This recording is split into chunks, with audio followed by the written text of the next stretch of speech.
Good morning. This morning's reading is from Acts chapter 2, verses 1 through 21. When the day of Pentecost arrived, they were all together in one place, and suddenly there came from heaven a sound like a mighty rushing wind, and it filled the entire house where they were sitting.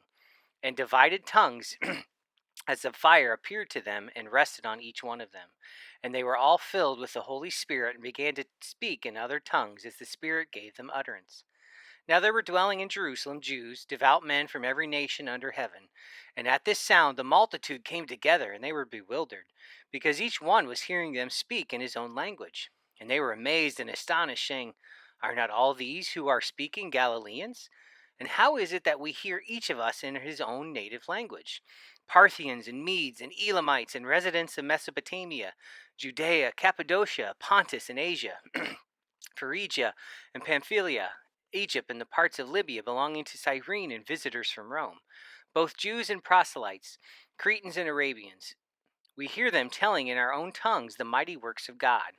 And all were amazed and perplexed, saying to one another, What does this mean? But others mocking said, They are filled with new wine. But Peter, standing with the 11, lifted up his voice and addressed them, Men of Judea, and all who dwell in Jerusalem, let this be known to you, and give ear to my words. For these men are not drunk, as you suppose, since it is only the third hour of the day. But this is what was uttered through the prophet Joel. And in the last days it shall be, God declares, that I will pour out my Spirit on all flesh.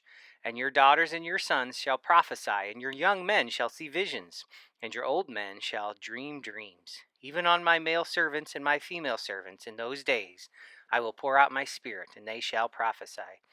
And I will show wonders in the heaven above and signs on the earth below, blood and fire and vapor of smoke.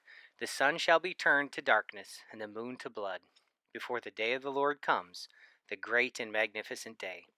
And it shall come to pass that everyone who calls upon the name of the Lord shall be saved. This is the word of the Lord. Thanks be to God.